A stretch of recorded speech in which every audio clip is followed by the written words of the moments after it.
ब्रह्मोस इतनी ज़्यादा powerful missile है कि इससे फास्ट पूरी अर्थ पर कोई दूसरी सुपरसोनिक क्रूज मिसाइल है ही नहीं। और पता है, यह हम इंडियंस ने बनाई है। और इस पावरफुल मिसाइल की इंटरेस्टिंग बात यह है कि इसके इंजन को स्टार्ट करने के लिए 1200 किलोमीटर पर आवर की स्पीड चाहिए। उससे पहले तो यह स्टार्ट ही नहीं होता है। और इसकी यह जो स्पीड है ना, वह साउंड की स्पीड से 3 गुना ज्यादा है जो अभी इंडिया यूज कर रहा है उसकी। ब्रह्मोस पूरी अर्थ की सबसे फास्ट सुपरसोनिक क्रूज मिसाइल है और यह इन्वेंशन इंडिया और रशिया की 50% पार्टनरशिप में बना हुआ है। ब्रह्मोस मिसाइल में जो इंजन यूज होता है उसका नाम है रामजेट इंजन। और इस इंजन की खास बात यह है कि इसके अंदर ऐसा कोई पार्ट नहीं है जो रोटेट करता है। मतलब इसके इंजन में कोई रोटेटिंग पार्ट ही नहीं है। जैसे हमारी गाड़ी में कितनी चीजें घूमती है तब जाकर हमारी गाड़ी चलती है। और यह इंजन इतना फास्ट है कि रडार को पता भी नहीं चलता कि उसके सामने से कोई मिसाइल निकली है। इसके अलावा जब इस मिसाइल को लॉन्च किया जाता है तो इसको किसी टारगेट पर लॉक किया जाता है। जैसे कोई एयरक्राफ्ट है उसको उड़ाना है। अब जैसे ही इस ब्रह्मोस मिसाइल को फायर किया जाता है और यदि उस टारगेट को पता चल गया कि मेरे पीछे ब्रह्मोस मिसाइल लगी है तो वह टारगेट एयरक्राफ्ट इधर उधर भागने की कोशिश करेगा। तो यह मिसाइल इतनी पावरफुल है कि जिधर जिधर यह टारगेटेड एयरक्राफ्ट भागने की कोशिश करेगा उसके पीछे पीछे यह मिसाइल वहां तक जाएगी जहां तक यह एयरक्राफ्ट जाएगा और उस एयरक्राफ्ट को डिस्ट्रॉय करके ही रहेगी, चाहे वह किधर ही जाए।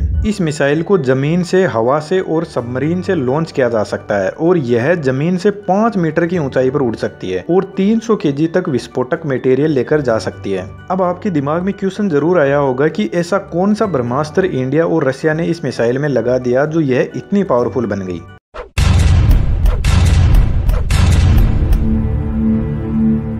देखिए, जब कोई वार होती है ना तो उसमें सबसे ज्यादा इफेक्ट पड़ता है स्पीड का। यदि दुश्मन का एयरक्राफ्ट आपकी स्पीड से 1 किलोमीटर पर आवर की स्पीड से भी ज्यादा दौड़ रहा है तो वह बचकर निकल जाएगा। लेकिन ब्रह्मोस मिसाइल दुश्मन को यह मौका नहीं देती है और उसके पीछे है इसका सबसे पावरफुल इंजन जिसका नाम है रामजेट इंजन। इस इंजन को समझने से पहले मैं आपसे कहूंगा कि मैंने एक वीडियो बनाया है कि एयरप्लेन का इंजन कैसे काम करता है और एक वीडियो और है MiG-20 को लेकर, उसको भी देखना। यदि आप उसको देखते हो तो आप इस वीडियो को आसानी से एंजॉय कर पाओगे। जहां एयरप्लेन का इंजन बहुत ही कॉम्प्लेक्स इंजन होता है जिसके अंदर बहुत सारे टरबाइन लगे रहते हैं, कंप्रेसर लगा रहता है और एक बहुत ही बड़ा टर्बो फैन लगा रहता है। तो इसकी वजह से जो एयरप्लेन का इंजन है उसकी स्पीड ज्यादा नहीं हो पाती क्योंकि हवा का ड्रैग फोर्स इस जेट इंजन को इतना परेशान करता है कि वह 1200 किलोमीटर पर आवर की स्पीड से ज्यादा जा ही नहीं पाता। अब यदि आपका फाइटर जेट है तो इतनी स्पीड से तो काम चलेगा नहीं। हमको तो चाहिए स्पीड बहुत ज्यादा, 4000 या 5000 किलोमीटर पर आवर की स्पीड या इससे भी ज्यादा। तो साइंटिस्ट ने दिमाग लगाया और यह जो टरबाइन कंप्रेसर है इनको हटा दिया गया इस इंजन में से। जब इनको हटाया गया तो इंजन के सामने ज्यादा हवा का ड्रैग फोर्स रहा ही नहीं, तो इंजन की स्पीड बढ़ गई।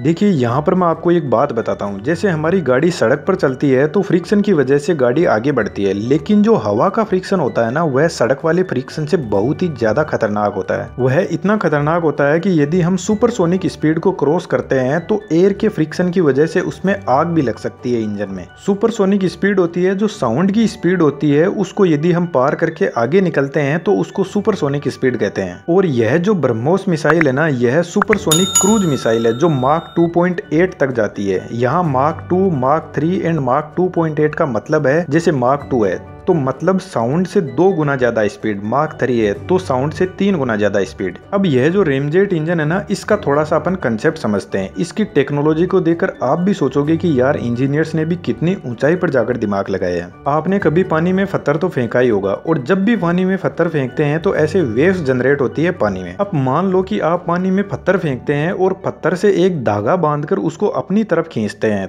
तो जो पानी में वेव जनरेट होगी वह इस टाइप से होगी जैसे कि पत्थर के आगे वाले सिरे से वेव निकल रही है और पीछे की तरफ जा रही है। और यही कंसेप्ट होता है यह जो हमारे एयरप्लेन होते हैं उनमें। जैसे मान लो हमारा एयरप्लेन साउंड की स्पीड के साथ में चल रहा है तो पीछे की तरफ जो शॉक वेव जा रही है उनको देखकर ऐसा लगेगा जैसे एयरप्लेन के आगे वाले सिरे से शॉक वेव निकल रही है और पीछे की तरफ जा रही है। अब यह जो कंडीशन है ना, इस कंडीशन में जो एयरप्लेन के आगे की नोक है उससे इतनी ज्यादा शॉक वेव निकलती है कि एयरक्राफ्ट के सामने एक शॉक वेव की दीवार सी खड़ी हो जाएगी जिसको यह एयरप्लेन पार ही नहीं कर पाएगा और सुपरसोनिक स्पीड तक पहुंच ही नहीं पाएगा। तो तो पुराने जमाने में जो एयरक्राफ्ट थे वह इस शॉक वेव की जो दीवार है इसको पार ही नहीं कर पाते, उससे पहले ही ब्लास्ट हो जाते। और यह जो पैसेंजर एयरप्लेन है यह भी इस शॉक वेव की दीवार को पार नहीं कर पाते हैं, क्योंकि इनके अंदर जेट इंजन यूज होता है और जेट इंजन को हवा का ड्रैग फोर्स का सामना बहुत ज्यादा करना पड़ता है। अब सोचो कि यदि हमारा जो एयरक्राफ्ट है वह यदि साउंड की स्पीड से भी ज्यादा फास्ट चलेगा तो यह जो शॉक वेव की दीवार है इसको तोड़कर यह आगे निकल जाएगा और सुपरसोनिक स्पीड तक पहुंच जाएगा, तो हवा का ड्रैग फोर्स है वह भी थोड़ा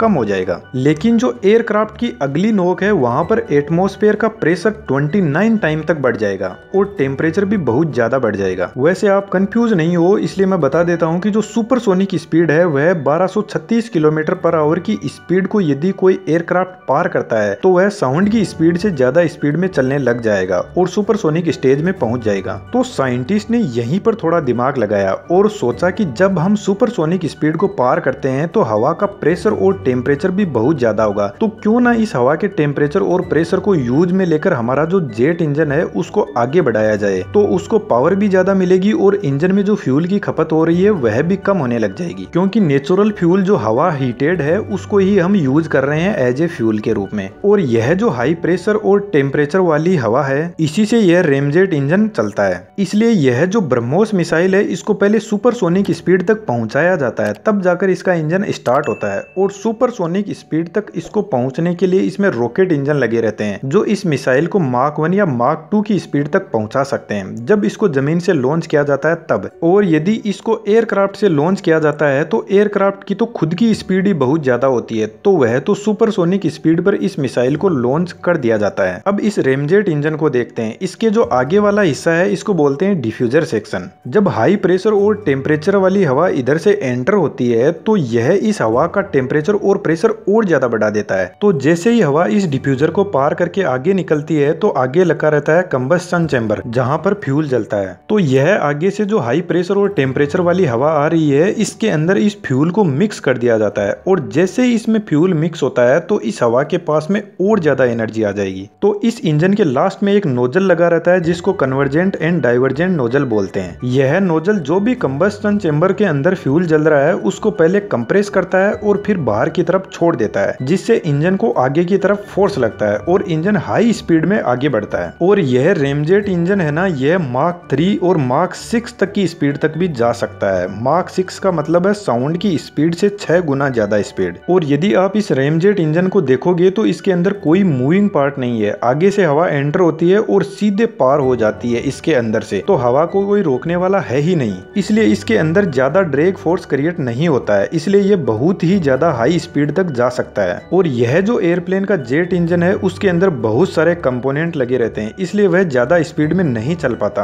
और आजकल जो लेटेस्ट टेक्नोलॉजी के एयरक्राफ्ट आते हैं वह सुपरसोनिक स्पीड को पार करके जा सकते हैं, लेकिन उनमें subsonic turbofan jet engine use होता है जिसके अंदर टर्बाइन और कंप्रेसर लगे रहते हैं। और जब इन इंजन को सुपरसोनिक स्पीड में जाना होता है तो इनके अंदर एक आफ्टर बर्नर स्विच होता है, उसको ऑन किया जाता है और इंजन से फिर ऐसे आग निकलती है और इंजन बहुत ज्यादा हाई स्पीड में चलने लग जाता है। लेकिन यह ज्यादा देर तक आफ्टर बर्नर स्विच यूज नहीं कर सकते, वरना इंजन के टर्बाइन और कंप्रेसर पिघल जाएंगे इस फ्यूल के टेम्परेचर से। इसलिए यह एयरक्राफ्ट आफ्टर बर्नर स्विच का यूज तभी करते हैं जब इनको रडार से बचना होता है या फिर कोई मिसाइल से बचना होता है। तो यह था ब्रह्मोस मिसाइल और इसके इंजन के बारे में एक इन्फॉर्मेशन। कैसे लगी आपको जरूर से कमेंट बॉक्स में बताना, और वीडियो आपको अच्छा लगता है तो चैनल को सब्सक्राइब जरूर कीजिएगा। और मेरा आपके लिए सजेशन रहेगा कि आप चैनल पर विजिट करो और ऐसे ही और वीडियोस को एंजॉय करो। Thank you.